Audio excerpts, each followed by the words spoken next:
চলছে 2024-এর লোকসভা নির্বাচন। এবারে মোট 7 দফায় ভোট হচ্ছে পশ্চিমবঙ্গে। ইতিমধ্যেই সম্পন্ন হয়েছে 4 দফার ভোট গ্রহণ পর্ব। আগামী 20শে মে পঞ্চম দফায় ভোট রয়েছে রাজ্যের 7টি আসনে। এরই মধ্যে ঘটে গেল এক চাঞ্চল্যকর ঘটনা।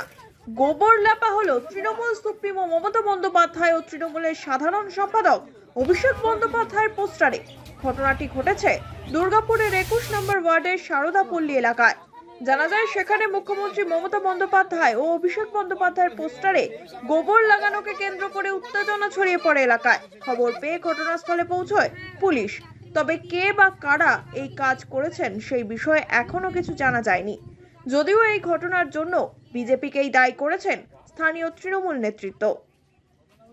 গত 13ই মে সোমবার সম্পন্ন হয়েছে বর্ধমান দুর্গাপুর লোকসভা কেন্দ্রের নির্বাচন।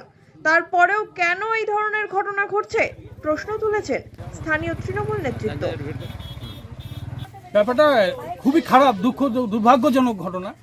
ভোট হয়ে গেছে, ভোট মিটে গেছে, গণতান্ত্রিক দেশ, সবাই যে যার ভোটাধিকার আছে প্রয়োগ করেছে। কে বিজেপিকে দিয়েছে, কে সিপিএম কে দিয়েছে, কে তৃণমূল, সেটা কোনো ব্যাপার না, যার যা খুশি দিতে পারে। কিন্তু পার্টিকুলার মমতা ব্যানার্জি, অভিষেক ব্যানার্জির ওপর গোপন লেপা, পোস্টার ছিঁড়ে দেওয়া, এইগুলো হচ্ছে দুষ্কৃতীদের কাজ। আমরা জানি তো, কয়েলের সন্দেশখালী কয়েল তো বলেছে 5,000 টাকা করে মদের খরচা নাকি প্রতি বুথ প্রতি দেয়। কিছু এখানকার দুষ্কৃতী আছে যারা কাজকর্ম করে না, যারা ফ্রি রেশনের চাল খায়, তাদের বউরা তাদের দুপুরবেলা ভাতটা তুলে দেয় ওই দিদির দেওয়া ফ্রি রেশনের চাল, দিদির দেওয়া 1200 টাকা, সেই লক্ষ্মীর ভান্ডার টাকা দিয়ে সংসার চালায়।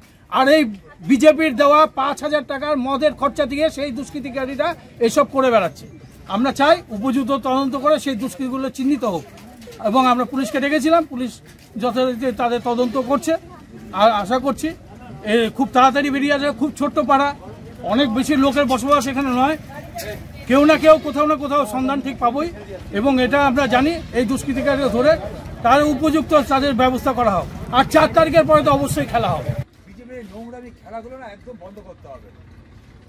ভোটের আবহে এমন ঘটনায় ক্ষুব্ধ তৃণমূল। এই কাজ কারা করলেন তা জানতে ইতিমধ্যেই তদন্ত শুরু করেছে পুলিশ। দুষ্কৃতীরা কবে পুলিশের জালে ধরা পড়ে এখন সেটাই দেখার। Bureau report, one India Bangla.